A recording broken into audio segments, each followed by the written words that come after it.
How's that? Better? Awesome. We pulled a Lynn right back from the holidays. Yes. I'd be listening to think something's weird. No, it's not your notepad, Dorothy. It was me. It was me. I think I accidentally hit the mute button on the mic. So there we go. Well, it's weird because the mute actually lights up red when you're not muted. Yeah. So, okay. Yeah, and it blinks when it is muted. It's just, yeah, it's very weird. So anyways, what we were saying was, hey, everyone, we are so happy to be back after Christmas. We had a house full of COVID. Dave had gotten it beforehand, so he didn't have it, but I had it. So we're feeling a little bit better. Hey, Stuart's here. Hey, Stuart, how are you? Stuart. So, yay. Yes, we have sound. The hills are alive with the sound of ghosts. That's right. Isn't that funny? Mm-hmm. True, Dorothy. We are talking about sound, and yet I screwed it up at the very beginning. It's ironic. It is ironic. That was a demonstration of sound. Yes, these are sound waves. Yes, so we are very excited about this topic. It's going to be a fun one. We've been talking about it all week because it's a really interesting one, and I got all kinds of fun stuff. We're gonna have a little bit of a lesson, and then we're gonna have a discussion. We can answer any questions. Sorry if you hear Ralph walking around, but yeah, we did that on purpose. It's the clacking claws. It is. Hey, Bradley, how are you? Hi, Lynn, and even Brad. you, Dave. Even you. Nice. So, okay, well, Lulu may come back. She jumped down at one point. Luckily, I think you guys were muted while she was barking like a lunatic. Right.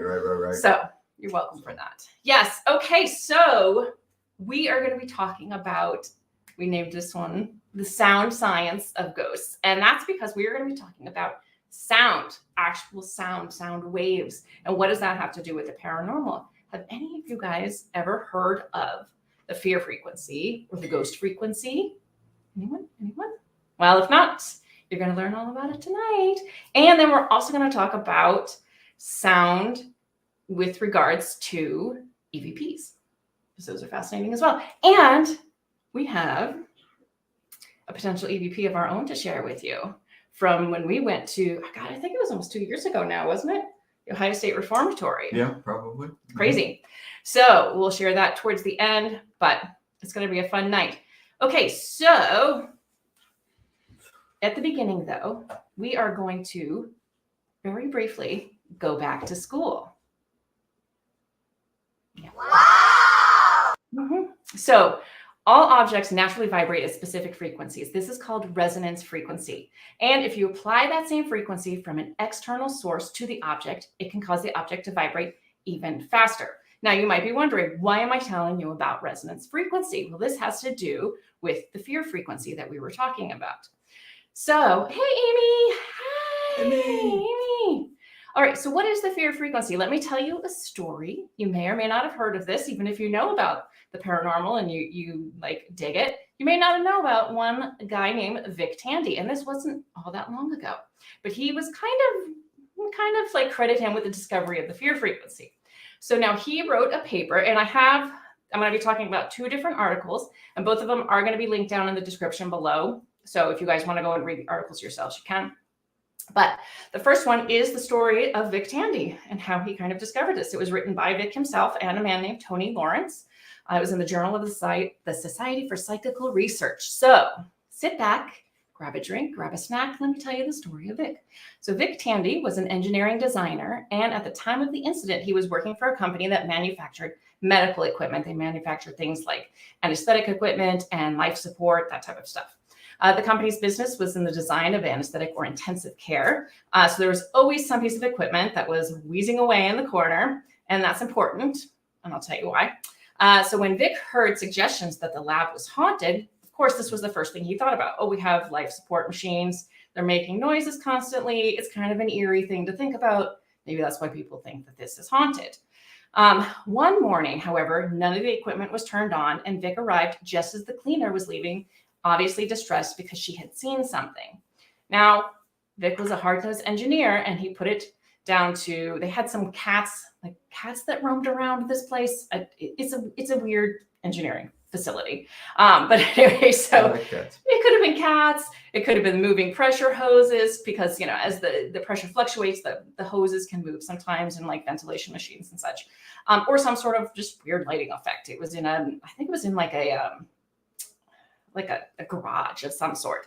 Anyway, as time went on, Vic noticed one or two other odd events. He would occasionally get a feeling of depression, sometimes a cold shiver. On one occasion, a colleague was sitting at a desk and they turned to say something to Vic, thinking he was sitting by his side, but the colleague was surprised when Vic was found to be at the other end of the room. There was a growing level of discomfort, but the workers were all busy and paid little attention to it. That is until Vic was working on his own one night after everyone else had left. As he sat at the desk writing, he began to feel increasingly uncomfortable. He was sweating, but cold, and the feeling of depression was noticeable. He was getting kind of anxious. He wasn't sure what was going on. He got that spooky ooky vibe. The cats were moving around, and the groans and creaks were from what was now a deserted factory were spooky, but there was also something else. It was as though something was in the room with Vic. He had that feeling. We know that feeling, right? We've all had it. There was no way into the lab without walking past the desk where Vic was working. He looked around and even checked the gas bottles to make sure there wasn't a leak in the room. All of these checked out fine. So Vic went to go get a cup of coffee and returned to his desk. As he was writing, he became aware that he was being watched. A figure slowly emerged to his left. It was indistinct on the periphery of his vision, but as it moved as Vic would expect a person to. He realized this was an apparition. It was gray and made no sound. The hair was standing up on Vic's neck, and there was a distinct chill in the room. As Vic recalls, it would not be unreasonable to suggest I was terrified. Yeah, accurate. So he was unable to see any detail, but finally built up the courage to turn and face the thing. As he turned, the apparition faded and disappeared. There was absolutely no evidence to support what he had seen, so he decided he must be going crazy and went home. Now, the following day, Vic was entering a fencing competition. And I know you're going to think this is a weird detail, but it comes into play. So he needed to cut a thread on the tang of a spare foil blade, i.e. the sword, right? That's what those things are called. A foil, right? Yeah. Yeah, we'll go with that. Yeah. So he needed to attach the handle and he needed to do something to it. He had all the tools, but it was a lot easier to use the engineering's bench vise in the lab to hold the blade. So he brought it in there, and it was only a 5-minute job. He put the blade in the vise and he went to search and drop the oil to help things along. As he returned, the free end of the blade was frantically vibrating up and down. Combining this with his experience from the previous night, he once again felt an immediate twinge of fright. However, vibrating pieces of metal were more familiar to him than apparitions, so he decided to do what all good engineers will do, and he wanted to experiment. After some experimentation and mathematical computations, Vic determined that he and his colleagues were sharing the room with a low-frequency standing waves. In other words, infrasound. Specifically, he calculated it to be about a 19 hertz standing wave. Vic discovered that infrasound was coming from an industrial fan. Once the problem was recognized, a modification was made to the fan, and the ghost left with the standing wave. Nobody had any more spooky, ooky feelings. But what about the gray apparition that Vic saw? How do we explain that? Well, it turns out, and there are some interesting studies on them. NASA did one, and then I also found another one that was actually done right at Wright Pat, which is right around the corner from us, that the human eye has the approximate resonant frequency of 18 hertz. And research has shown that 18 to 19 hertz can cause the human eye to vibrate. This is why we're talking about resonance frequency. So if this were the case that Vic was experiencing a 19 hertz infrasound wave, Vic's eyeball would have been vibrating, which would have caused a series of smearing of vision. It wouldn't seem unreasonable to see a dark, shadowy form caused by something as innocent as like the corner of his glasses. So Vic discovered the fear frequency. He realized this frequency was what was making everybody feel spooky ooky. So he was really intrigued by this. And later on, he did more research on this and he wrote another paper. And this is the second article that I have tagged down at the bottom for you if you want to read it.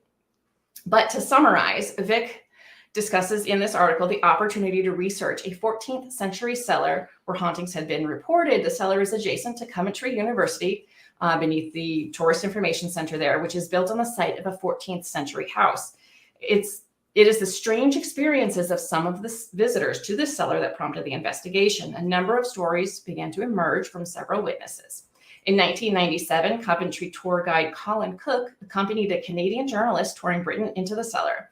He noticed that the journalist gave the appearance of being ill as he crossed the threshold of the room. He states, "The gentleman was frozen to the spot and color drained from his face. Then the hair on his arms rose up and goose pimples formed.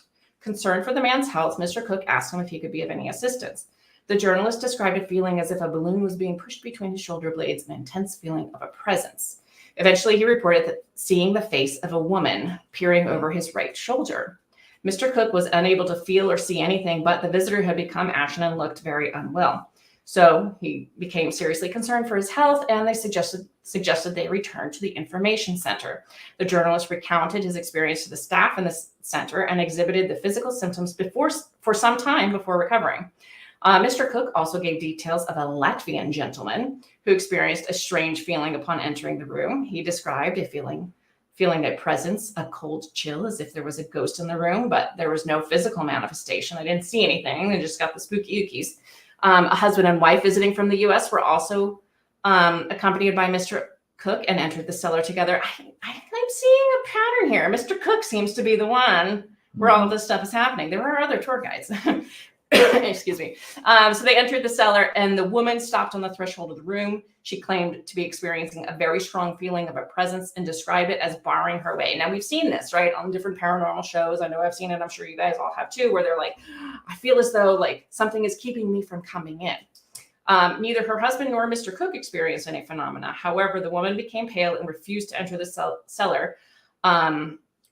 As much as her husband would encourage her, she was just like, no way, Jose. They also had some interesting stories of some staff did remember 2 white witches visiting the cellar to make contact. They announced that there was a spirit of a woman in the cellar, but it was friendly and there was no need for any concern. Another white witch also visited. Why do they have to specify? According to Carol Young, assistant manager of the center at the time, this third witch was greeted with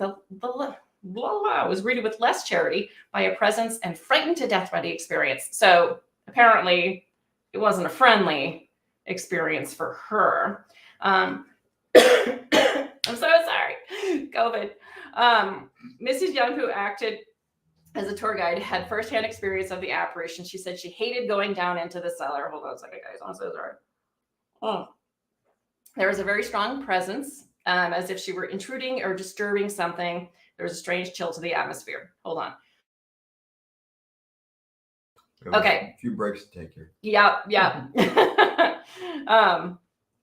Sorry, I had to mute it so it wasn't like blasting out your eardrums. So anyways, people have experienced weird stuff in this cellar, right? The same kind of feeling that Vic had described before. So he recognized that this was a prime opportunity to test the theory that infrasound could cause humans to experience hallucinations suggestive of an apparition.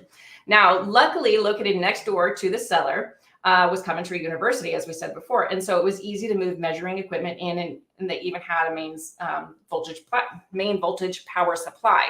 The experimenters withdrew from the cellar and left the instrumentation to sample and average any ambient sounds present for about 20 seconds.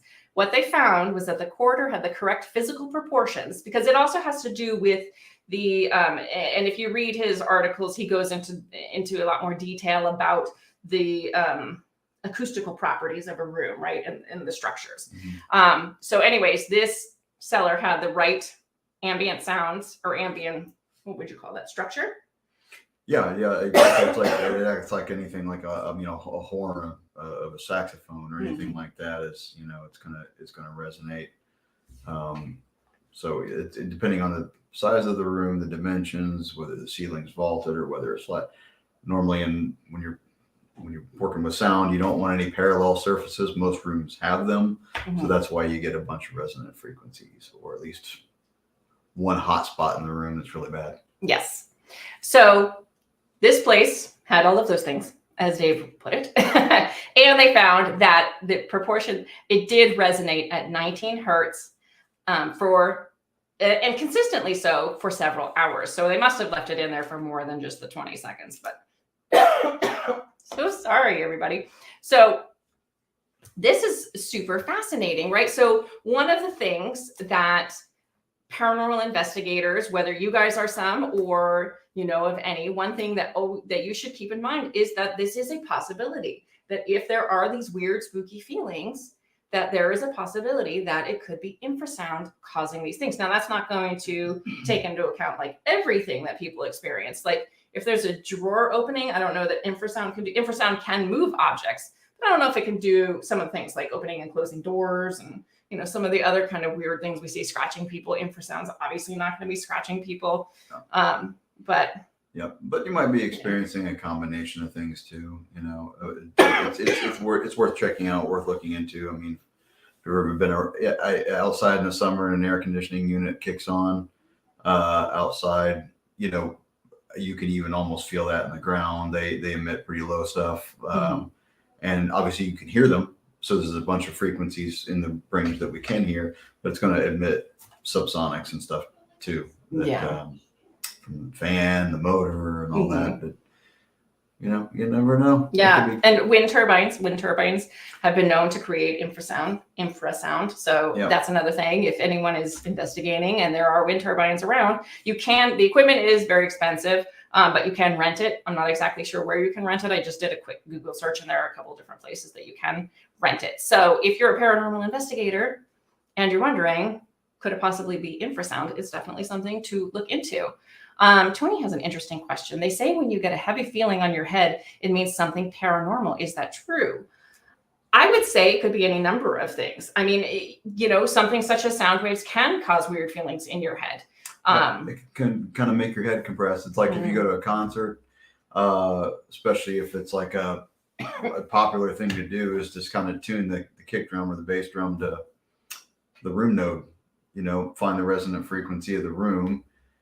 You know, sometimes it's around like 80 hertz or somewhere around in there. It can be a little higher, 100 hertz or whatever. Once you find that, you can boost that frequency a little bit, and it almost makes it feel like and sound like the room is swelling. That kind of feeling. So you can augment the power of your PA system and everything that you're bringing around just by playing around with the room, the resonant frequency of the room. And it makes it sound huge and powerful and all that stuff. So, and you know, if you're standing in the right spot in the room, especially near the wall, it can make your head feel like it's, you know, caving in almost. So, you've experienced it, obviously, the feeling in your chest at concerts and stuff. You're not like a huge fan of it. I hate it. It almost makes you feel like you're having heart palpitations, you know what I mean? And here you go. Dorothy's saying that exact thing. Went to a church picnic once where the band's bass was creating instability in my heart. My whole body was being impacted by the sound waves. Yeah. So, and I think when you can connect that with something audible, it's easy to put your finger on.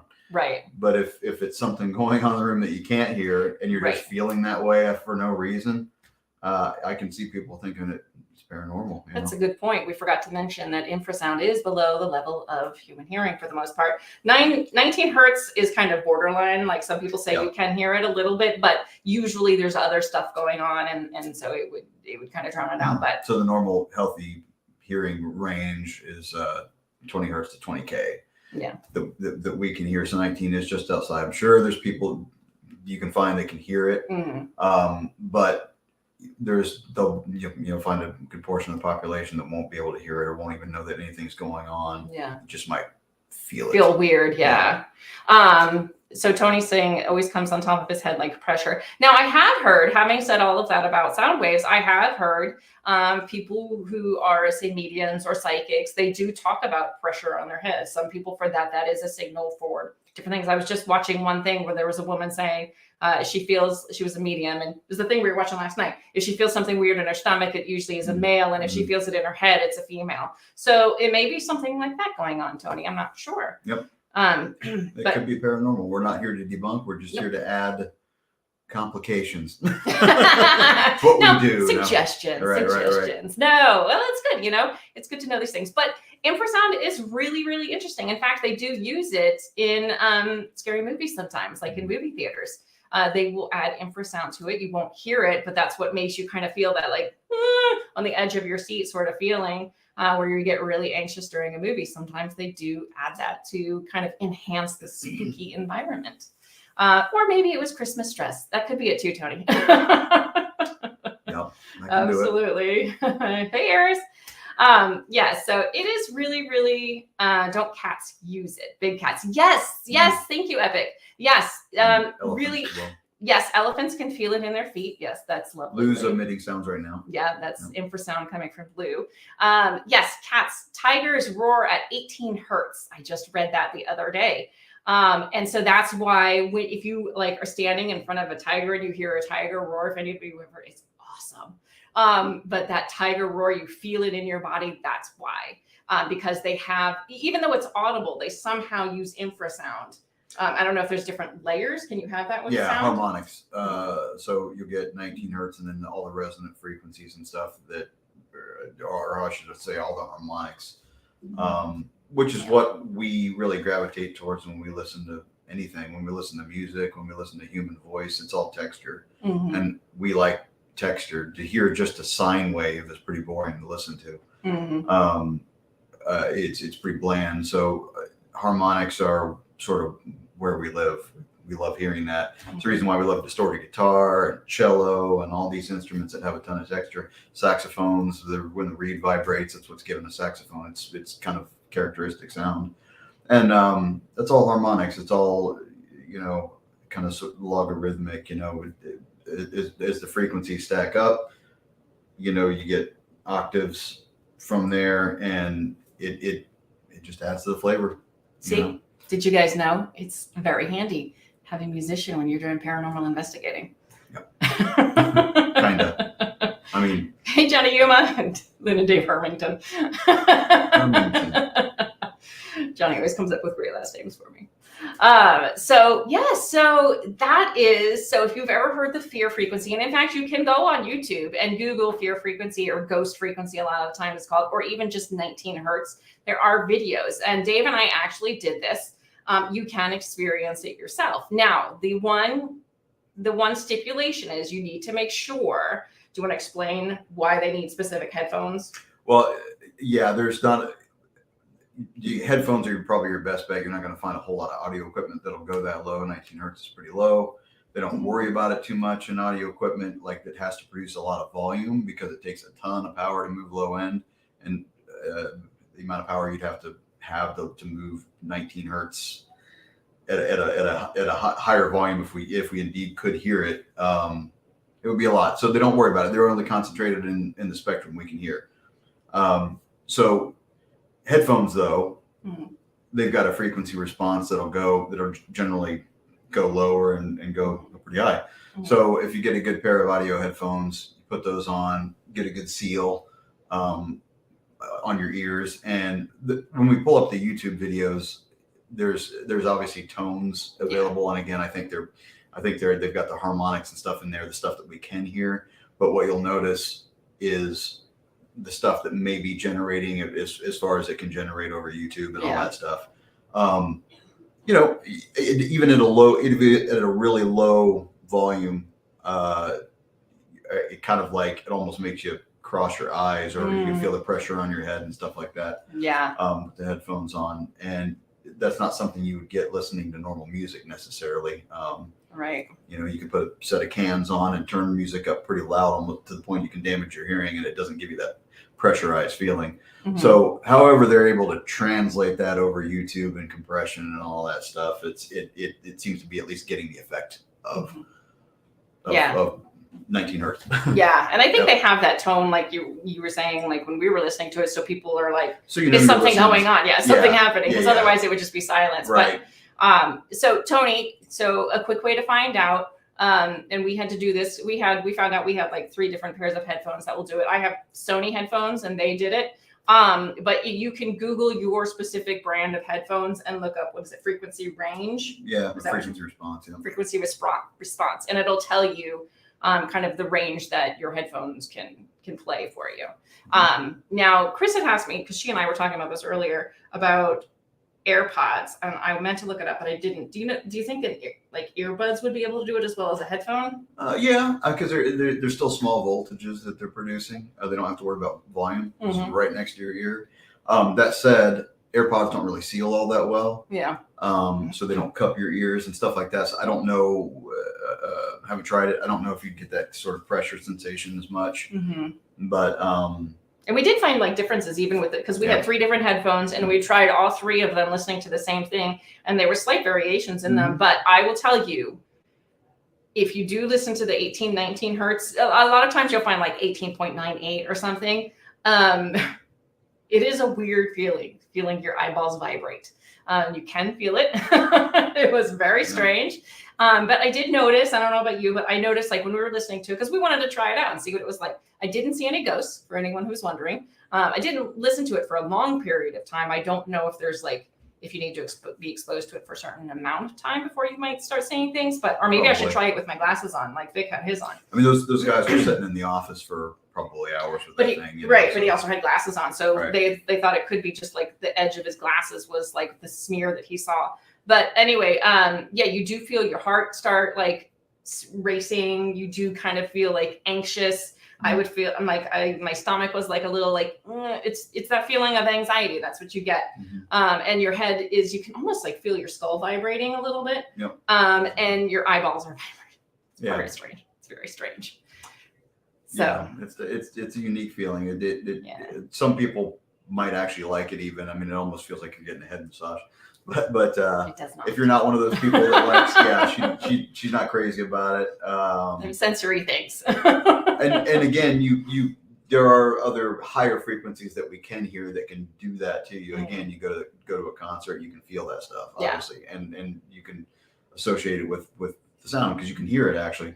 But you never know what lower harmonics that's also setting off. So when they're running sound like that, they're going to be concentrating on stuff you can hear. But with the room nodes going on, depending on the dimensions of the room, it'll create standing waves. And it's because the length of the room is congruent, or however I want to put it, to the length of the wave as the wave finally unfolds. And 19 hertz is a pretty long wavelength.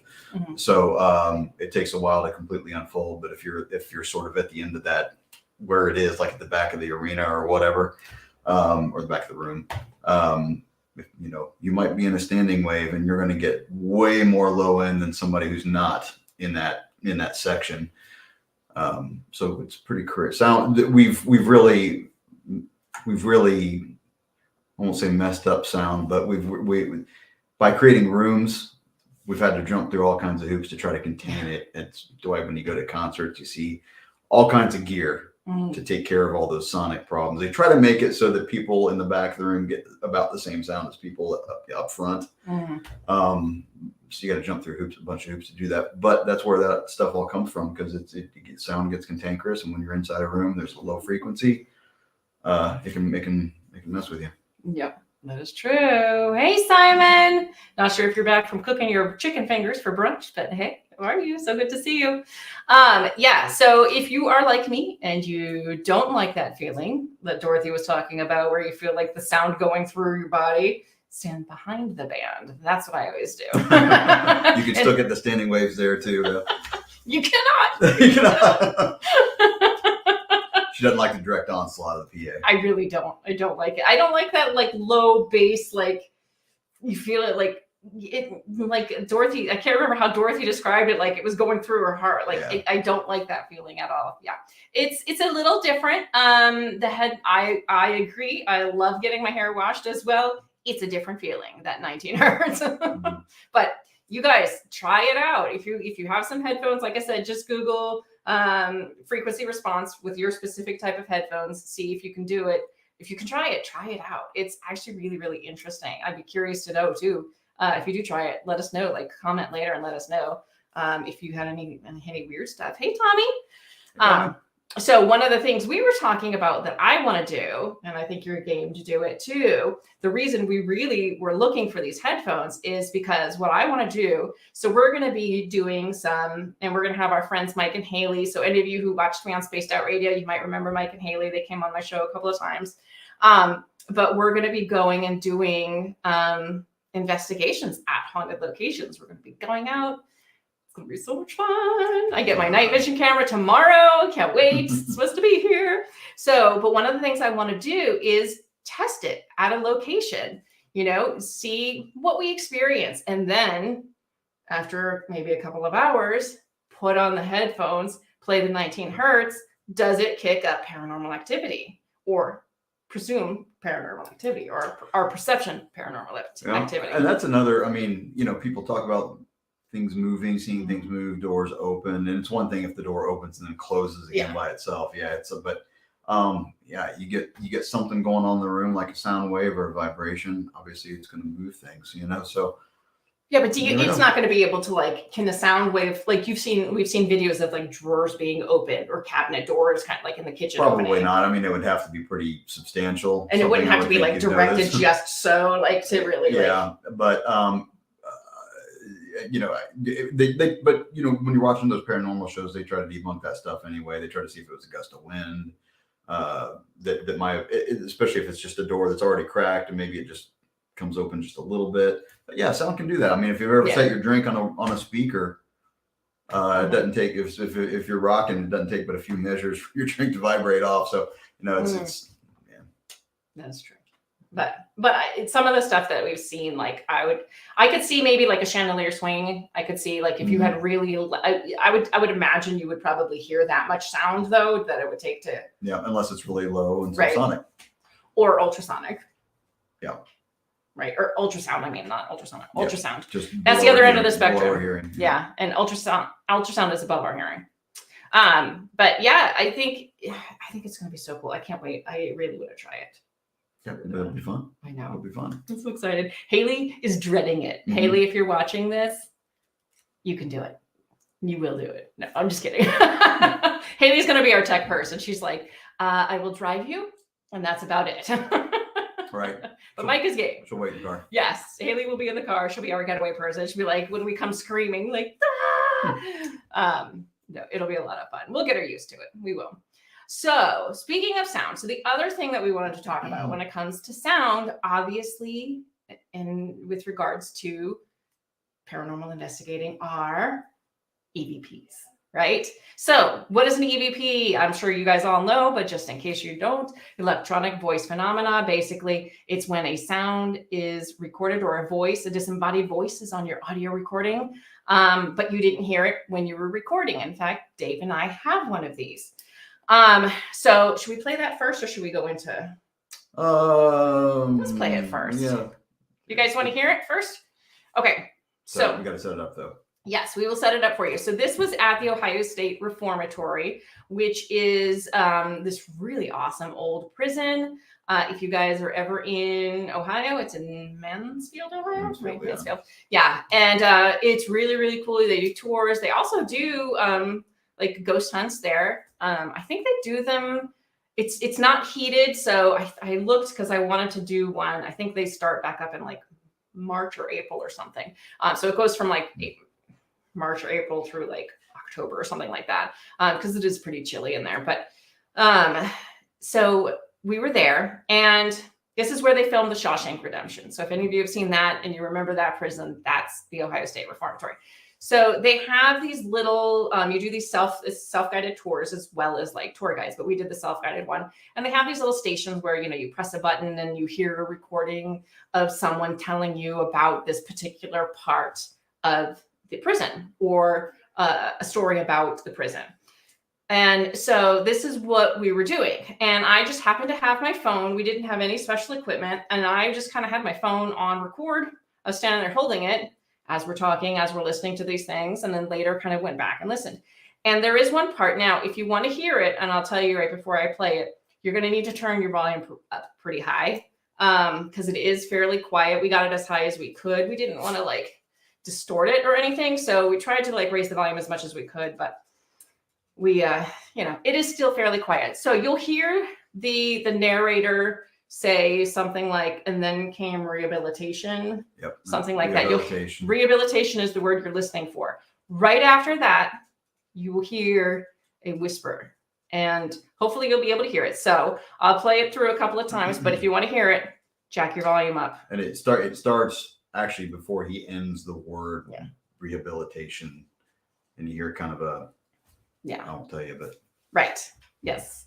yeah, so we'll see. And if you guys can figure out if you can hear it and you think you know what it says, put it in the comments and we'll see what you guys think. So there was no spirit box because I played it for Chris and she thought I was using a spirit box. There was no spirit box.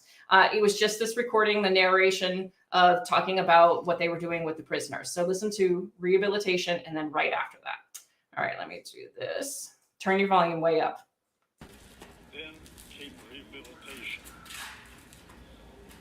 Then came rehabilitation. Then came rehabilitation. All right, I'll play it again. Then came rehabilitation. Then came rehabilitation. Then came rehabilitation. All right, is anybody able to hear it? Any thoughts on what it is? I'll play it one more time for you guys. Then came rehabilitation.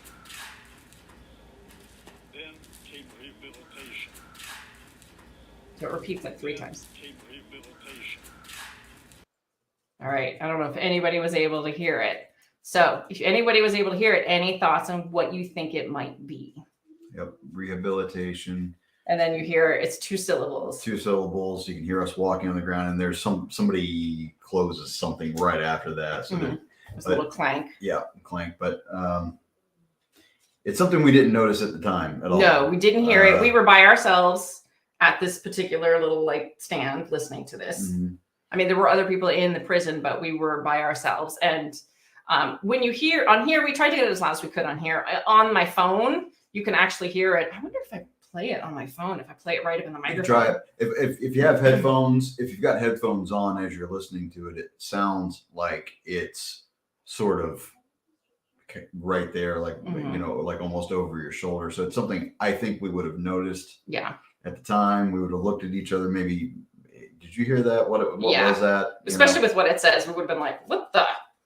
Let me see. Hold on. I think I can get to. I know approximately where it is. Let me see. Oh, okay. Hold on a second. Okay. I might be back a little bit further than the one here, but I'm going to get it as close. Okay. So remember, listen for it. I'm going to turn my phone way up. I'm just going to put it right up next to the microphone. Okay. See if you guys can hear this. Then treatment to make sure they had all the hospitalization that they needed. And then came rehabilitation. All right. Were you able to hear that any better? I only hear a clank. Need a headphone. Or Android for not giving me headphones. Yeah, it was. So if you go back and listen to it, like I said, it might be kind of hard to hear, but if you have headphones or earbuds, you'll probably be able to hear it better. But what it says is, and then came rehabilitation, and you hear the voice, and it's clear on my phone. Like if you're here in person, you can hear it. I mean, we both heard exactly the same thing. I didn't tell him what I heard, and he thought the same thing. It says murder. So, which is really interesting because obviously this is in a prison. And I found it equally more interesting because they were talking about rehabilitation of the prisoners. And the Ohio State Reformatory had a lot of deaths in it. So it was interesting that we caught murder. So that's why he was saying, like, nobody said it because, like, if someone had come right up to me, I was hearing it. Yeah, Simon heard a whisper. Yeah, it is hard to distinguish over the computer. I would have heard somebody go like murder in my ear. Yeah. So we didn't hear that. And yeah, it's a little crazy. So let's talk about EVPs. What is an EVP, right? So that is an EVP. If I were to have heard that, somebody say murder, and there was nobody around, that would be a disembodied voice. But an EVP is something that shows up on a recording and you didn't hear it in person. Oh, Lulu. You can pick her up if you want. She'll go crazy. I know. She's going to be a turd.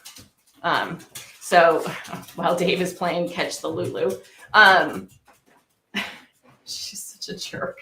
She goes, and then she runs away when you try to pick her up. So anyway, so an EVP, there are 2 ways. So we're kind of going to go back to let's go back to the science part a little bit here, right? So when we're talking about, and again, this is where it comes in handy having a musician as a husband. There are only 2 ways that anything can be recorded: an audible sound that's caught through the microphone, or electronic signals that are captured by the recording circuitry that then converts it into a sound. And so it's really interesting to understand the frequency of sounds, and they can be important when you're trying to analyze an EVP. So if your suspected EVP has the signature of a normal human voice, so we looked up this, you downloaded it to Pro Tools, right? And we looked at it, and we were able to, because the recording is much longer, it's about 6 minutes long. We could see the frequency of our voices. We could see the frequency of the voice that was narrating the story. And then we could see kind of this, it's all in one, because it's not separate tracks, it's all in one. So we could kind of like look at it in a straight line. And this one fell within the range of our voices. Mm-hmm. It wasn't, above or below, which makes sense. Like you had said, it's on audio. So once it's captured, yep. Yeah. It's now, obviously we can hear it, we can hear it on the recording. So it was within the same frequency range as our voices. Yeah. So that's why it's really like interesting to understand kind of the frequency of sounds. So if your EVP, and there are other ways you can look at it. There's something called a spectrogram that can show you kind of the shape of the sound, which is really interesting too. Like if you look at a human voice versus, I found this article that showed like a human voice versus a cat's meow. It was really, really different, but really fascinating. So you can look at, if you have, say, different tracks, maybe you can separate them out, but you can look at your EVP versus the human voice and see, does it have the same kind of shape as the human voice? It's another way to analyze it as well. But anyways, so if your EVP has the signature of a human voice, then there are a couple possibilities, right? It could be a human voice, a human that was present at the investigation. It could also be radio or military transmission that bled into your recording. Or maybe you captured the voice of a spirit as they might have sounded during their lifetime, right? We can't rule that out.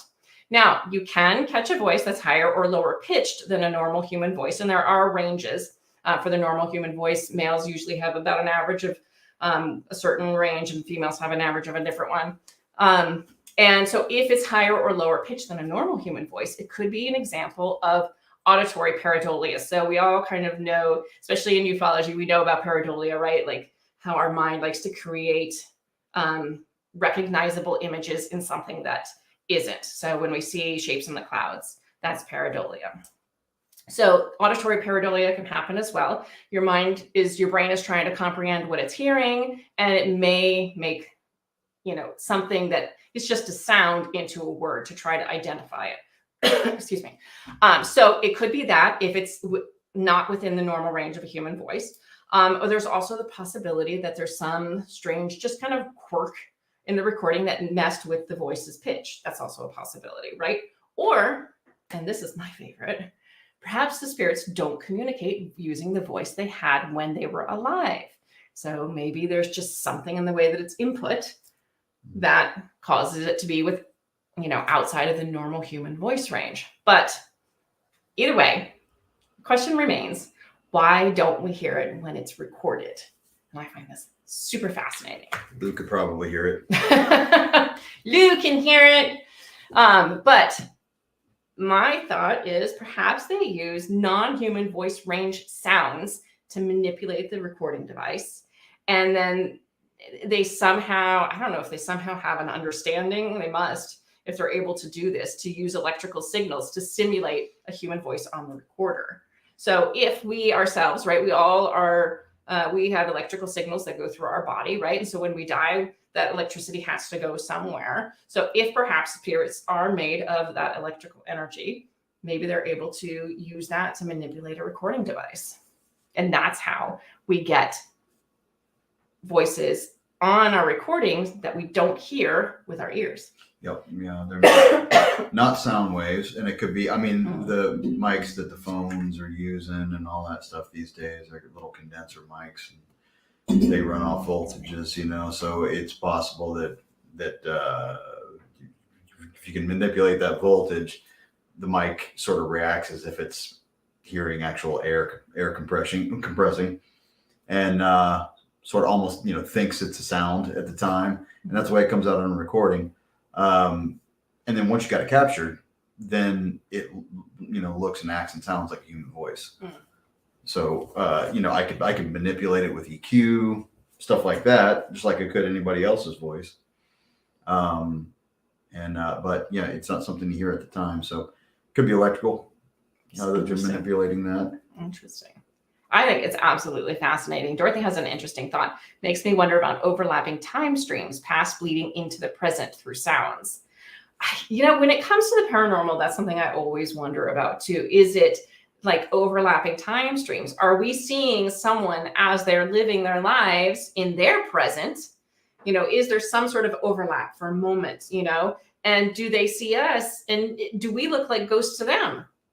Yeah. Like, wouldn't that be crazy? Mm-hmm. That'd be amazing. It'd be pretty amazing. That's pretty nutty. But the only thing that makes me like go, I don't know, is, the EVPs. Because if it's overlapping time streams, even if it's just overlapping to a certain extent, I would think we would still hear a voice, which sometimes we do, right? The disembodied voices we do. But for an EVP, to me, Epic agrees. I think it's electrical. I think somehow they're using electrical signals to create a voice on the recording. Mm-hmm. So there's somehow that they're able to manipulate it. Just absolutely really cool. Think about that. Yeah, it is cool. It's very cool. Yeah. Yeah.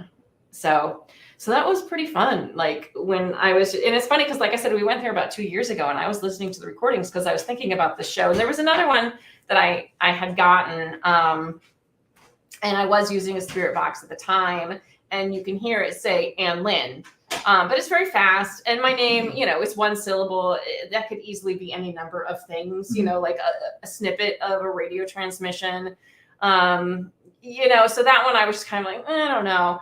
And then I was just like, wait a second. Like I had completely forgotten about the murder one until I was listening to them. And I was like, wait a second. I think I got something. I couldn't remember exactly what it was. So I went back and went through the recordings because I have them in like segments.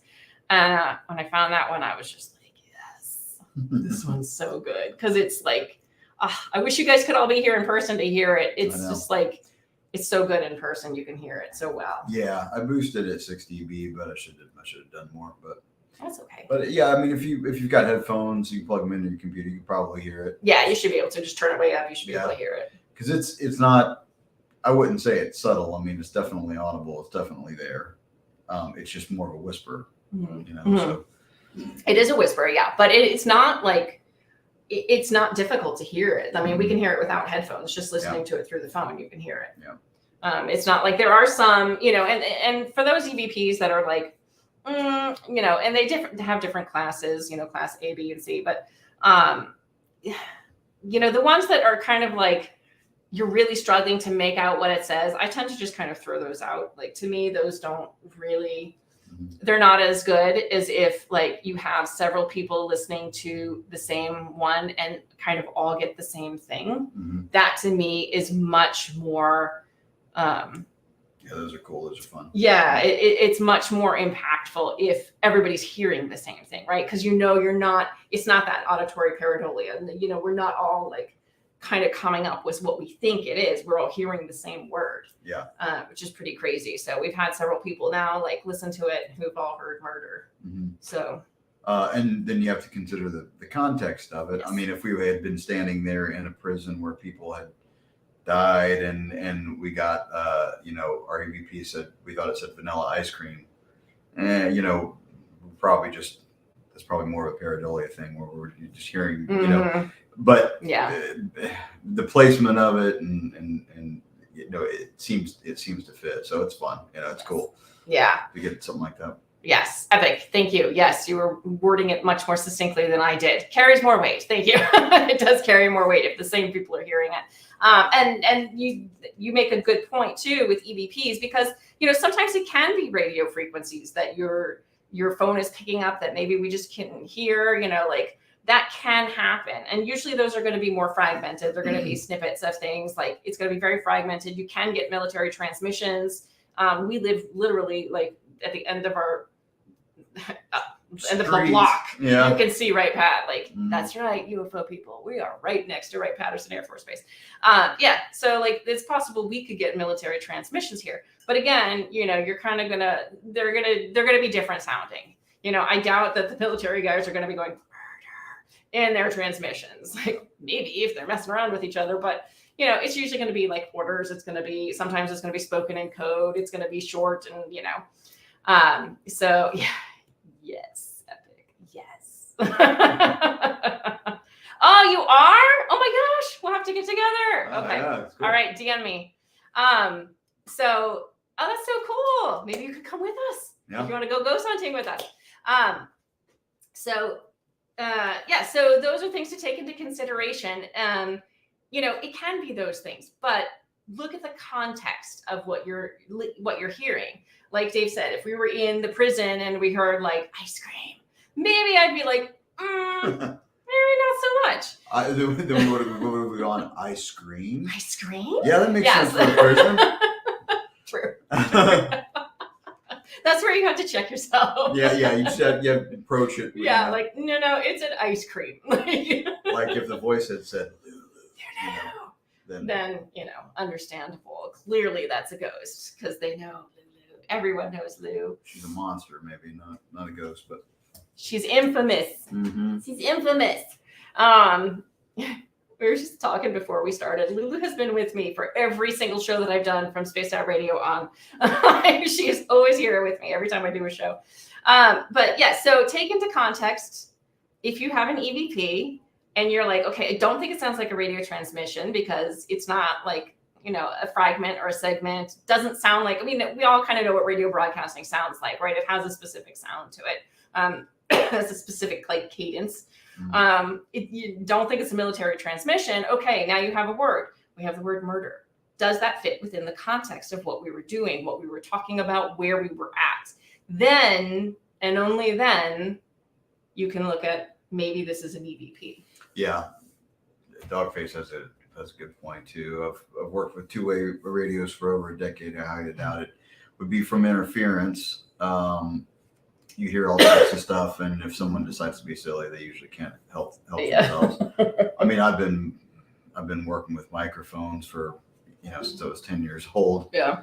And I've had guitar amps and stuff where get your guitar plugged in if it's not shielded or grounded very well, and you're using enough gain, you can pick up some radio stations in the area, but it's very obvious. Yeah. Sorry, guys, picking I'm up a pouring water, not peeing. Yeah, you're picking up a radio station. But I've never recorded anything and gone back and listened later and went, what was that? You know what I mean? It's so when you capture something like that on a cell phone where you just didn't notice it at the time, you go back and listen and it's definitely there. Yeah. It's pretty neat. Yeah. Do Lulu's farts give off infrasound? Absolutely. Yeah. And for stink too. Yeah. It's like mustard gas. Yeah. Though Ralphie's been worse lately than Lou, so I don't know what his issue is, but yeah. So it's a really cool phenomenon, and I gotta say, it is really exciting when you get something that you think is an EVP, because it is like it's not normal. Like it's not like so. Like you said, how many times have you recorded things? Yeah. A lot, and now, but I've never heard anything like that where I've gone back later and went, what was that? So yeah, it's fascinating. Yeah, exactly. And you can manipulate the audio and stuff like that. Like EQ it, compress it. You can kind of bring it out more, and which we did a little of that too, and just to hear it and so it's there. It's definitely there. Yeah. But that is another thing I would say too. Be careful if you are like working with EVPs or you're looking at an EVP, don't, what's the term? Like, you don't want to like mess with it too much. Well, like a over EQ it or something, or yeah. You don't want to because you can get rid of some of the there's programs brain is not working. Well, there's actually, I don't have any of the plugins, but Waves is making a plugin now. I actually showed her the video one day. This was a while back, but it'll take every bit of background noise and compress and reduce that. Which you don't want with EVPs. You might get rid of some of them. Yeah, exactly. So depending on what frequency range they're hiding in, you know what I mean? Mm-hmm. So yeah, just got to be careful with it. But if you can hear it with your own ears and you can flush it out a little bit more, Yeah, that's cool. But try to keep it as close to the original as possible, because you could be getting rid of certain characteristics of the sound. That's I think the word I'm looking for. So have any of you guys caught any EVPs? I'm curious. I know some of you guys are into the paranormal as much as we are.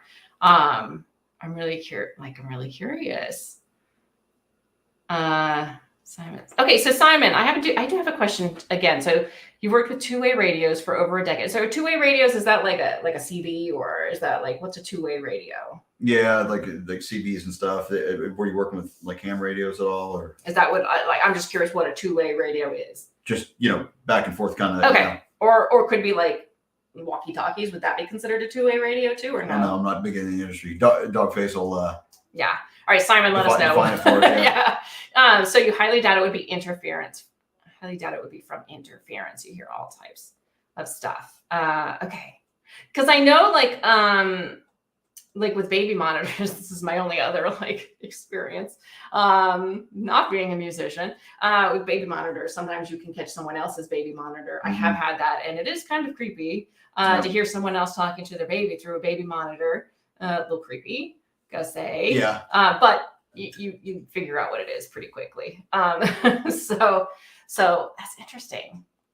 Yeah, I've heard of people saying it could be radio signals, but I've never gotten that myself. I've never had that issue. But you said you had it with amps before. Is that?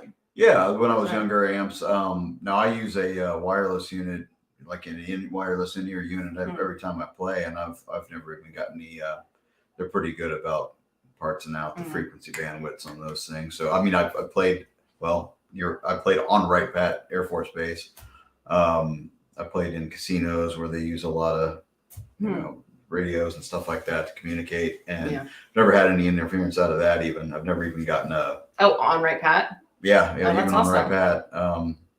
So Hmm. but yeah, when you broadcast anything like that, they're using, you're buying a certain bandwidth basically. So you don't interfere with anything else. So things are pretty segregated, when it comes to that stuff. So yeah, that's the other thing that's kind of compelling, like getting something again that you don't hear at the time, getting it on a recording like that. Yeah, like Epic is saying, I find it more interesting. It's detected by electrical equipment, but not by the actual ear. I'm with you. That to me is really, really fascinating. Just even the process of how they're doing that is really, really interesting. Why are they only utilizing that? It's almost like they're hacking code to talk. Well, I mean, maybe it's easier for them if they are electrical, say in nature, or energetic in nature. That might be easier for them to do rather than produce an audible sound. It may take less energy to do that. Well, they're not physical, they don't have any physical vocal cords to vibrate, compress the air. So I would imagine it's probably easier. That's their medium, is electrical, in waveforms at that point, not right. Because in essence, they're basically vibrating the diaphragm within the microphone, right? Yeah, or imprinting actual, manipulating the actual electrons as condenser mics. You need a voltage for them to even work. Yeah. They don't even work. Like if we were to cut the voltages of that thing, obviously it's not gonna, pick us up. So, it's great. It's cool. I mean, it's crazy that they would. To use the word "no" is kind of strange, but be able to manipulate it in such a way that the mic, and the software you're using or in your phone, recognize it as actual audio. Yeah.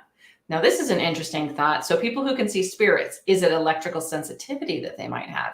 That's an interesting thought, because there are people with psychic abilities who do have they do mess with electronics in their house. I do know mediums that I've talked with that I'm friends with who do mess up, electronics in their house. So maybe there is something to it. Maybe there is an electrical component. Oh yeah, we're around electromagnetic fields all day long. I mean, your arm hairs stand up. You might be thinking you're spooked, but it also might be some electrical field somewhere. Yeah. Well, I mean, we have like EM fields. Like, I can't talk tonight. Sorry, guys. Yeah. But it's interesting though, because like, okay, so what about like someone like myself then, who has seen spirits occasionally, but I certainly don't see them all the time. Like, am I having a momentary like electrical sensitivity that enables me to see them in that particular moment in time? Are they particularly like a more strong electrical like? The problem is that nobody has ever been with me when I've seen them. Well, that's not true. That's not true. At my grandmother's funeral, there were a ton of people, but nobody else saw her. I was the only one that saw her. Yeah, I think most of the people that have pretty, grandiose experiences, I think they're legit. I mean, like there's something going on. I mean, the point is, we're all around all this stuff all day long. I mean, we've got, you name it, everyththing.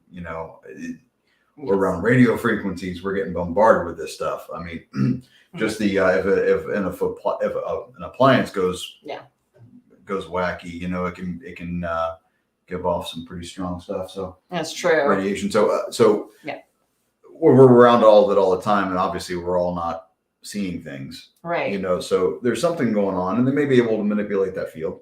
Yeah, that may be their medium of choice. There's obviously people that are more sensitive to it, than others. Just like there's people that are more sensitive to sound waves and certain frequencies and stuff like that. And it like, so if you've got hearing loss, for example, the tendency is to think that, your entire spectrum is just dulled. And it happens that way for some people, but a lot of times when you have hearing loss, you're more sensitive to certain frequencies than somebody who doesn't have any hearing loss. Because if you've got hearing loss at say 3K, that's troughed in your hearing, then it makes 4K and all the surrounding frequencies sound like they're out of proportion. So you might be more sensitive to those. So it may be that people who are more sensitive to electrical fields or paranormal stuff going on, they've got something in their DNA, or whatever that sort of makes them that way. Yeah. In order for me to understand it, I have to relate it to something I know, which is like the audio part. So yeah. But yeah, well, like Epic is saying here, can't you hear when something like the TV is on in the house? Yeah. You can't hear the sound, but you can hear that it's on. Yeah. Like, that like you can hear that like it's almost a hum. Yeah. Like I never, and I don't know. You can almost feel and hear the static of it. And I don't know if like everybody does this, but I know like I never hear complete silence. Like even when it's silent, I always hear like it's like a white noise. Like we don't have complete silence anymore. You'd have to go out. Like the middle of the woods, I still hear that. Right. Well, and some of it's tinnitus for some people or whatever, but it's not tinnitus. I know what tinnitus sounds like. I know. But yeah, some people always hear, even if you were in complete silence, they still hear a buzz, a hum, a certain that's me. Stuff. I hear like but the other thing is too, like when somebody walks into a room, you can feel a presence, like even if they're silent about it and you don't audibly hear anything, you can almost feel the static charge. People call it energy, I just call it like almost, it's like a static charge almost. Tommy, I refuse to believe it. I have superpowers. Knock it off. So we all have electrical impulses running through our body all the time. So you can sense that stuff, Yeah. And I think spirits utilize that. They don't have a physical medium, so. Yes. So now I'm like, now I'm thinking all about the electrical, like Epic, you got me thinking about the whole like electrical aspect of the paranormal now. Like that's pretty cool. Okay, my brain is going to be like playing with that for several days now, or weeks, or months.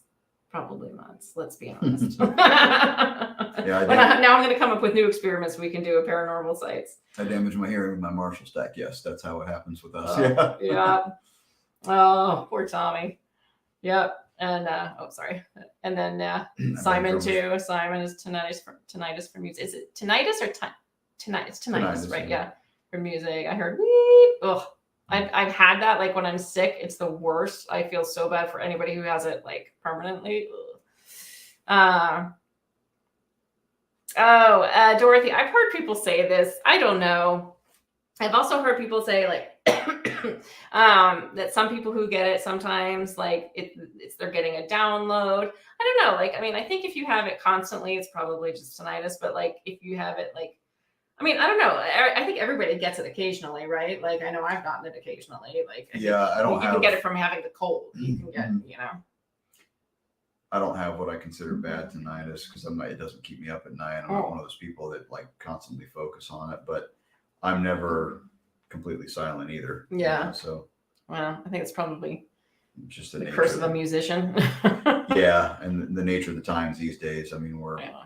we're listening to all kinds of stuff all day long. Yeah, it's the Shiva helmet experiments. Is that like the God helmet? I'm not sure if I know the Shiva helmet. I'll have to look that one up, Nathan. If it's the God helmet, then yes, I do know. I do know about that. That's really interesting. There's all kinds of really cool like experiments. Like if you don't know the Gansfeld experiment, maybe we'll do a show about that. The Gansfeld experiment's really interesting too. There's all kinds of really like interesting stuff that people have done with the paranormal that you don't necessarily hear about all of the time. But high blood pressure, I hear that in my ear too, Eris. Sometimes I don't have high blood pressure, but I will hear like it's usually when I'm stressed out, I can hear like the blood flowing. That one's really annoying. Yeah. Yes, same as God helmet. Okay, yeah. The God helmet is really interesting. I'm trying to remember the how it works exactly, but it's something to do with frequency and tone, isn't it? I can't remember. We'll have to look it up. Maybe we'll talk about just some weird like paranormal experiments on another show. Our brains are shielded. The God helmet's breakthrough. It's like a modem. I know it's supposed to like increase like our psychic abilities or open us up more psychically. I do know that, but oh gosh, when I get a fever, I get psychic, but I have a fever and it's hard to think straight. Yeah, that's a conundrum. Yeah, they can make you foggy. Yeah, inducing a feeling of presence, right? Like that's what we were just talking about at the beginning of the show. That 19 hertz, that the ghost frequency, the fear frequency. Yes, it can create that. Now, my question is, we know it creates those feelings, right? But I'm wondering, is it possible that frequency is opening us up psychically? Now, I know scientists aren't going to think about it from that perspective, but is it possible that that's what it's actually doing? I don't know. Yeah. Now, the whole like seeing apparitions in the eyeballs vibrating, I get that. Like, I think that could be, but maybe it is kind of like messing with us psychically. I don't know. Yeah. I mean, it'd be interesting to talk to a bunch of psychics and really pick their brains on what they zero into. And because they all probably all do it differently, but also do it the same, Yeah. It's interesting. I know a lot of them talk about having to open themselves up, Yeah. Yeah. So well, also they like have to learn how to close themselves down too. Because I mean, can you imagine, especially mediums, like being bombarded constantly by dead people? Never like, sleep. Y'all, like seriously, not right now. I'm in the bathroom. Yeah. Like that would be an issue. We did have a ghost. We had a ghost in our house. We had several ghosts, not in this house, not with Dave. I think someone said, I think it was Eris who said he's like a ghost. Oh God, what did you say? It was really funny. I meant to show it to Dave because you guys would get along well. Here we go. I've been told I repel spirit energy. Yeah, But before Dave and I were married, when I lived in Massachusetts, not the house that I was in when you guys saw me there, but the house before that, we had several different spirits, and there was a pervy one. It used to, like, my daughters, my oldest and my youngest shared a room, and they were both really young at the time, really young, like 10 and under, I want to say. And because I know like Charlotte, I think was 5, and they like almost without fail, while this ghost was around, they would be changing in their room, getting dressed, and the door would open every time. Charlie said she saw him standing there a couple of times, but and then I think there was also like a couple things. I was in the bathroom taking a shower once or twice. and something moved in the room, like on the other side of the shower curtain. Yeah. And I was like, oh, no, absolutely not. You think they're human before? Probably. I think so. Yeah, I think so. I think they're human because, oh my gosh, I'm so sorry, guys. My cough medicine, I think, is wearing off. Yeah, I think so. I mean, I think that there's other things as well. You know, there's so many things. I thought I did. There's so many things out there, right? Like we could get into like interdimensional beings and all kinds of. I mean, obviously ETs. We've talked about those tons. But I think a lot of them, yeah, are just human spirits. I think they are. I'm so sorry. Yeah, Simon, not cool. I yelled at them. I would yell at them. There was one that I was falling asleep. It was like this deep man's voice that went like, I was just about to sleep. I was still awake. My eyes were closed. I was so comfortable. You know, when you find just that like right spot in bed and you're just like, like this is the spot I'm going to fall asleep in. Mm-hmm. Right in my ear, there was a male voice that went, wake up. And I was like, oh, hell no. And I yelled at, I was just like, absolutely not. Yeah, it was not happening. I yelled back at them. Luckily, they don't really scare me too much. But yeah, that one, it was kind of a dinkleberry. Let's just say it. That would be unsettling. It was annoying. I was trying to sleep. Like, how rude. Can you imagine if there was an actual human being that like came in your room and did that? You'd punch him in the neck. Yeah, you punch him. Right. Yep, yeah, same kind of thing. FAP, I think that infrasound just happened with Lulu. Just FYI. So careful, guys. She's doing all kinds of things down there. Oh, epic. You've had that before? The exact same thing? Oh, okay. We definitely need to talk now. Yeah. Yeah, that was not cool when the ghost did that one. There was a lot of saging and cleansing in the house the next day. I was just like, oh, no. Yeah. You just try to ignore any and all activity in your home. Oh my gosh. I wish we had activity in our home. This house is like completely empty. It's the weirdest. I think it's the first house I've ever lived in where it's completely empty. And because of me. I kind of miss the ghosts. Like my daughter Piper and I were talking about that. And the other day she's like, it's very weird. It's very quiet. I was like, I know. I kind of miss them. It's weird when you have like, when you grow up. I don't know if like those of you who've grown up with paranormal activity, like you'd love it. All right, let's train. We'll switch houses then. Since you have it. I miss them. It's strange, but I also don't have my haunted dolls here. I wonder if that has anything to do with it. Well, you never know. You never know. Some new ones. Yeah. Dave was happy that I don't have the haunted dolls here anymore. I guess it's not necessarily haunted, but we got the deer head thing. Oh, the one that Charlie just got? Yeah. Oh yeah, she's right behind the computer. She just got a new doll. Yeah, I don't think it's haunted, but is that the one you're talking about? Yeah. There's the store for those of you that live in the area. Do you want to pull her out? You guys want to see a creepy ass doll? Right, so I took Charlotte to the store. It's in Fairborn. I can't remember the name of it. It's like an oddities shop. If you're in the area, all you have to do is like search oddities shop Fairborn. And that's where I got one of my haunted dolls. And this one, she's not haunted, but they made her look creepy, but kind of love her. Love this. Look at this. They put a deer skull. It's just sweet, cute little thing. Mm-hmm. Crazy hair. You need your hair brushed. But yeah, so this is the only doll we have in the house right now. Right. Yeah. Oh, there you go. I don't know. I'm thinking if you're crazy. If this is haunted dolls need love too. Your girlfriend does the haunted dolls. She and I would get along well. I don't have any of them anymore, but they're with someone who's taking very, very good care of them. So I do miss Lily. Lily was the OG. She was the original. But yeah, it looks like that's what we said too. It looks like something Phoebe from Friends would make. I'm excited. I told her Gladys and Glittis. Gladys and Glittis, that's right. That's the first thing I thought of. Oh, that's awesome. I'm sure I would love her. If she likes haunted dolls, she and I would become fast friends. What is Simon saying? I grew up with a rocking horse that used to rock, and I remember hearing my dad saying, come on, rock now. When my nan was sleeping in my room when I was with the cousins. They woke me up. What's that noise? Oh, really? That's so cool. Yeah. I wish I had the chance now here and see it. Yeah, right? That'd I be weird. find that stuff super fascinating. I haven't had any.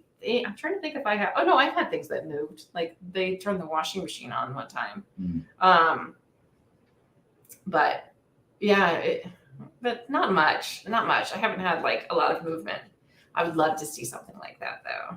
I've had doors open, but it's pretty cool. Yeah. Maybe not in my own house, Simon says. Spirit Kid messes with the electronics in my toys. Huh?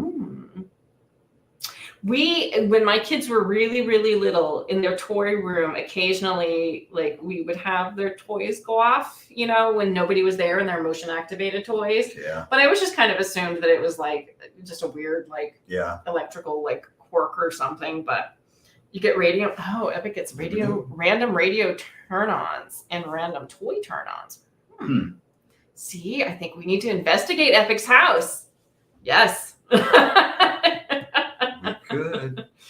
Yes, same. Also, light activated. Nathan says, yeah. So I don't know. With those kind of things, what do you guys think, though? Because I always just kind of assume that it's just like, you know, maybe like a car went by and that created a weird shadow or something.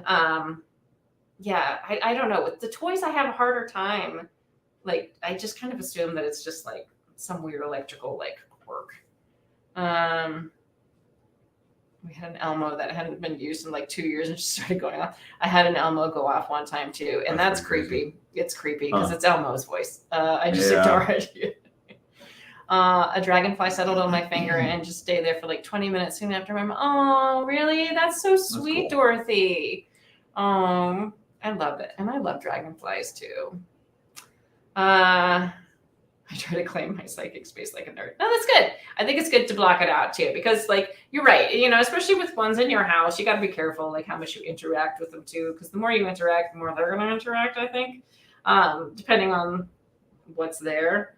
But I mean, if you're a weirdo like me, then you interact with them all the time, but because you want more stuff to happen. But yeah, I think Dave has repelled them. Yeah, I tend to, like you just said, I would if something weird did happen, I'd probably just blow it off and forget about it, you know? Yeah. So. Wow. Oh my goodness. This is crazy. Tommy says, my first wife lost her brother. He was hit by a drunk driver, and he would call the house with a ding on the phone, or would go ding, and her family would all go, oh, Ian says hello. Wow. That's crazy.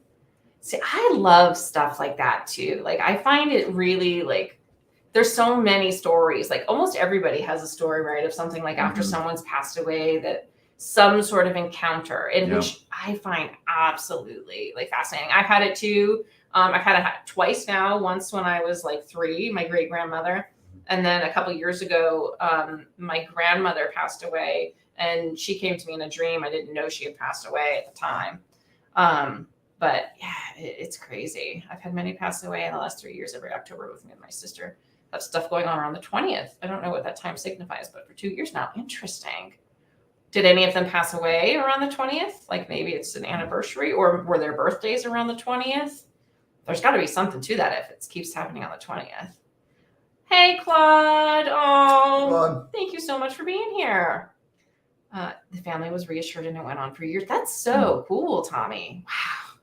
Oh my goodness. I love it. I love it. There's so many stories. Oh gosh, I was looking at, there's a book, I think. There's several books on it. There was one I was looking at recently that talks about interactions that people have had with people that either they didn't realize they had just passed away, or like was right after they passed away, interactions they've had with family members. And that stuff is just so fascinating. Dorothy said, floodgate of experience and coincidence and synchronistic timing opened when my son passed away. Wow. See, I would imagine too, something like, you know, like a son with a mother. I would think there's going to be like, since, you know, it's usually a fairly strong bond with your mom. And I do think you got to look at all of that stuff. I know some people might like, you know, be like, oh, it's just coincidence. But to me, I don't believe in coincidence. Dorothy, have you ever had an experience from a pet that has crossed over? Eris, I know a friend. I have a friend who is a pet medium. I should have him on the show one of these days. Yeah. He's awesome. Yeah, so he actually talks with, he's able to have conversations with pets that have crossed over. It's really cool. It's really cool. But yeah, I mean, that's fascinating too, right? Like, because you don't think about that. You don't think about like talking with animals. Now, I have had with, animals that have passed away, I have seen them in my house, like usually like the first week or two after they've passed away. And then sometimes like occasionally. I had a cat years and years ago. His name was Odin, and he was this big orange and white cat, and he was amazing. Odin had some like mental issues. But I loved him, and he and I had a very special bond. He was just like, he had issues. But I absolutely adored him. And every night he would come up on the bed when I lay down. He would come up on the bed and he would lay down on the pillow right next to me. And he was a big boy. He was like 20 pounds. So, you felt him lay on the pillow. And he took up half of the pillow. But I didn't mind it. Like, I just adored him. So he could get away with kind of whatever he wanted to do with me. And so after he passed away for about 2 weeks, I felt Odin get up on the pillow and lay down next to my head after he passed away.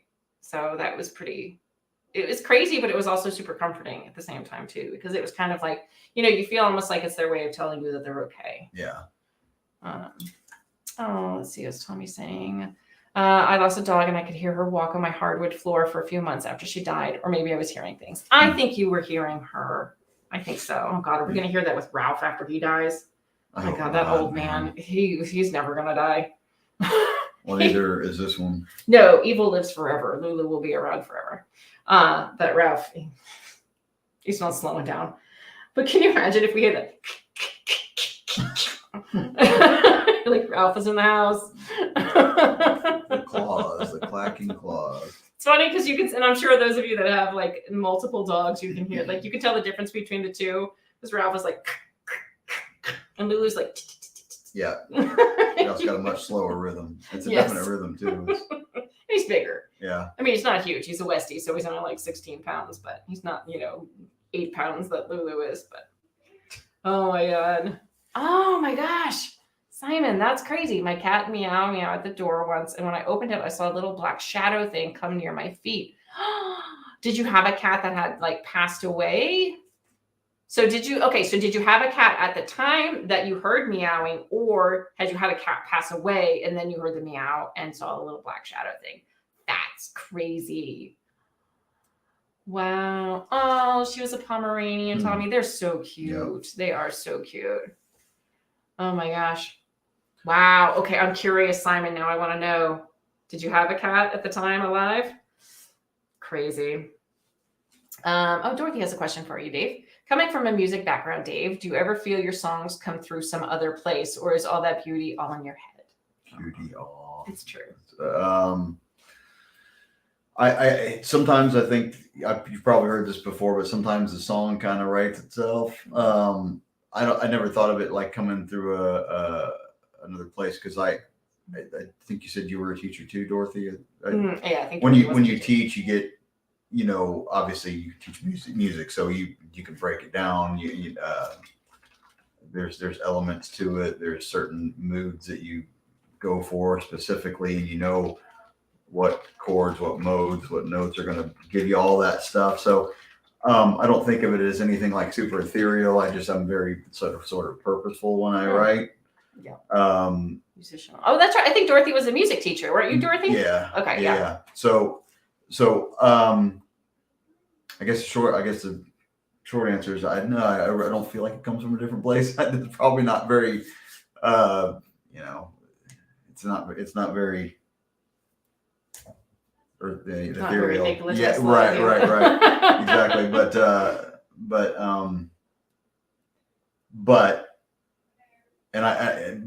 When you get a certain part of the song laid out, even if it's just a chorus or a quick idea, you kind of can hear what part needs to come next, and that's what I mean by the song kind of writing itself. But yeah, well, I think Dorothy would probably appreciate the way you write music too, because you have a very like logical, almost methodical approach to it. Like it's like you're putting the pieces together, which is really fascinating. And a lot of it's just really just sitting around with the guitar and messing around with chords and stuff, and knowing, picking out melody lines and stuff that I know, because I know, when you hear it, you know what I mean? When you land on something and you know the notes that are going to be really obvious and that you hear all the time, root, third, and fifth, and then if you're wanting something with a little more flavor, maybe a seventh or whatever, so the notes you want to go for to create the mood you want, and when you get it, it locks, and you're like, okay, there it is. That's interesting sounding to me. That's going to be interesting sounding to somebody else too. So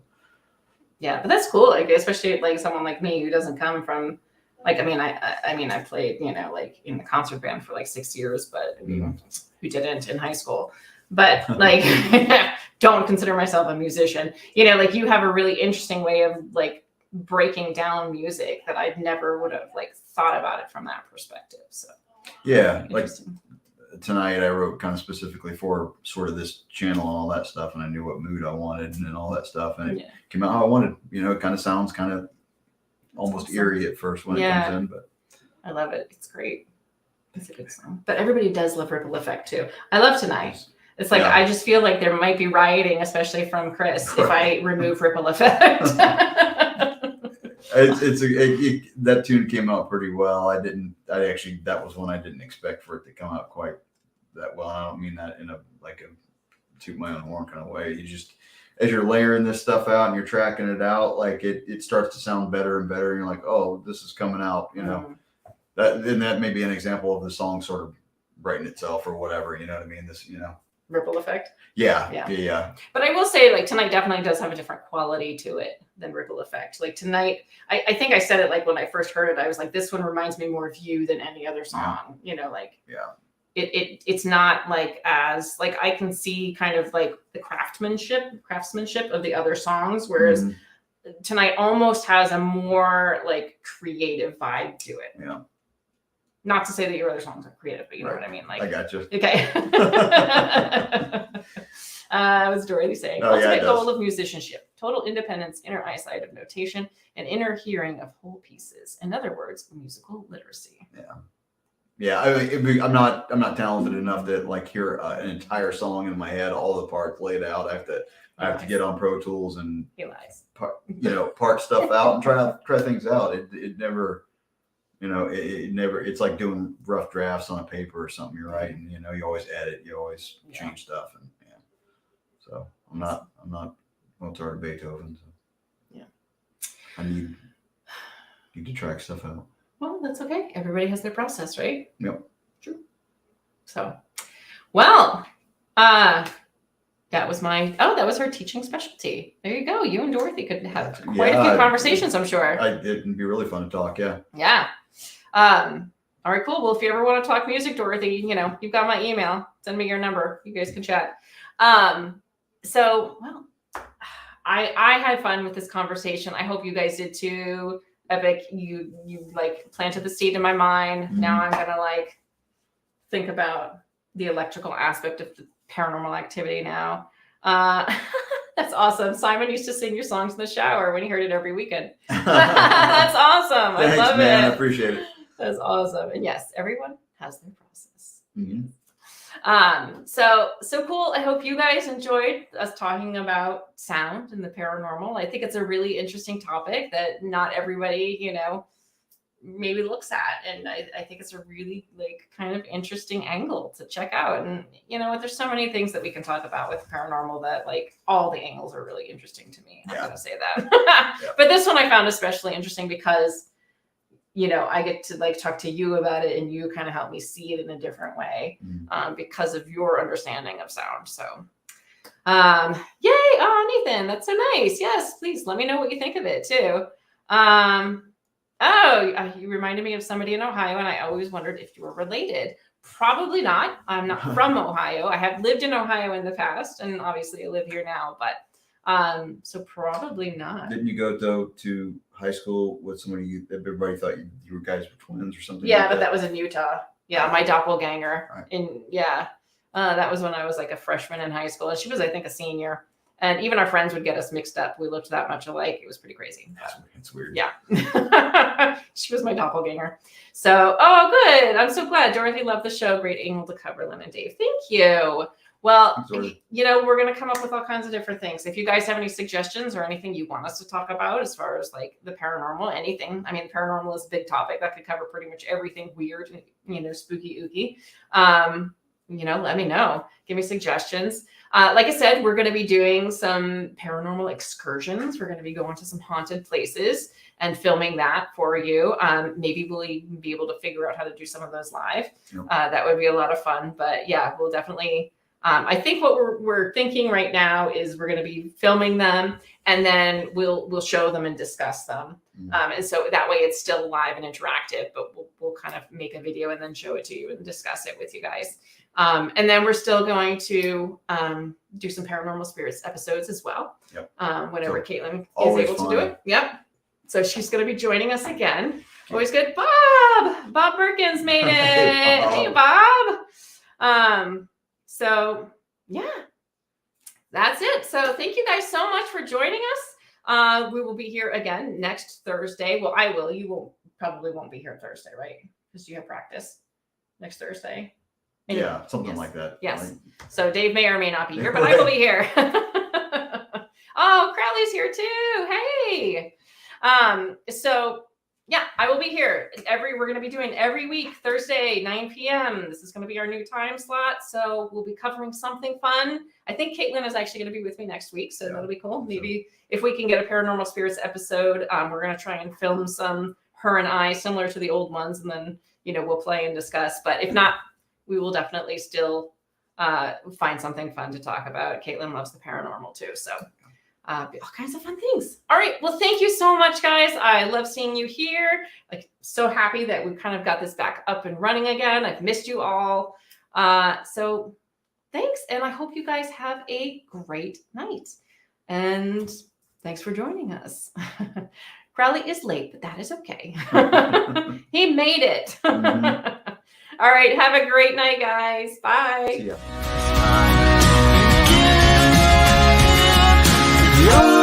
You're for this forward motion.